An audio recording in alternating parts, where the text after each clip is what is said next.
ఒకటి రెండు మూడు అన్నారు పెద్దల శాస్త్రం అంటే గోవిందుడంత గోవిందుడు. నేను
పుట్టినది నాలుగన పుట్టినది అయితే తల్లి గర్భాన్ని జన్మించాడు.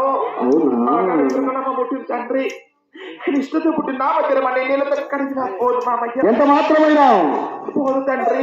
గోవిందని వచ్చిన గొంతున పుట్టినది మామయ్య. మరి నారాయణ నక్షరము నాలుకను నిలిచినది. నిష్ఠతో పుట్టిన నామతిరుమల నీళ్లతో కడిగిన పోదు మామయ్య అంటున్నావు. నా తల్లి గర్భమున ఏ నాడు జన్మించాను ఆనాడు నాకు పుట్టుకతో వచ్చిన ఈ నామ తిరుమని నా చివరి కట్ట కాలే వరకు కూడా నేను మరువును మామయ్య అంటున్నాను. మరి నిన్ను కాపాడడానికి నీ గోవిందుడు వస్తావా ఇక్కడికి? ఎవరిని మేనమామనగా తల్లి తర్వాత కల తల్లి లాంటి వాడు మేనమామ. మరి అటువంటి మేనమామ మాటలకు నువ్వు అడ్డాడుచున్నావంటే నీ తల్లిదండ్రులు నేర్పిన సంస్కారం ఇదేనా నీకు? మామయ్య మామయ్య మామయ్య అది నా ఉళ్ళు ఉడికిపోతుంది ఇక్కడ. నన్ను కావాల్సంటే కొట్టు తిట్టు సంపై తండ్రి. అంతేకాని మా తల్లిదండ్రులు ఏమనద్దు మామయ్య. నీ తల్లిదండ్రులు ఏమనకూడదా? మరి నీ తల్లిదండ్రులు చెప్పలేదా? చెప్పారు మామయ్య. మరి అత్తమామల మాటలు కట్టాడకూడదని చెప్పలేదా? చెప్పారు తండ్రి. మరి అటువంటిప్పుడు నేను చెప్పేది ఏమిటి, నువ్వు పలుకుచున్నది ఏమిటి? ఎంత మాత్రం ప్రయత్నిస్తున్నా కదా ఆ మాట నన్నోడు రాల తండ్రి. ఏమి నటిస్తున్నావు? ఒక ఏడు పట్టకుండానే ఒక మాట పుట్టకుండానే ఎంతలా ఏడుస్తూ ఎవరైనా చూసినవాడు పుట్టి సంపేశారేమనేటట్టు నటిస్తున్నావు.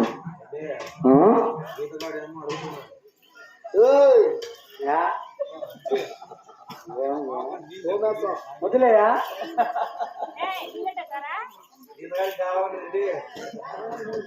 అమ్మాయి ఆఫ్ చేసి ఇదే నీకు చివరిసారిగా అవకాశం ఇస్తున్నాను. తండ్రి పలుకుతావు కదా? పలుకుతా మామయ్య. అంటున్నావు. ఏమి నటిస్తున్నావు? శివ శివ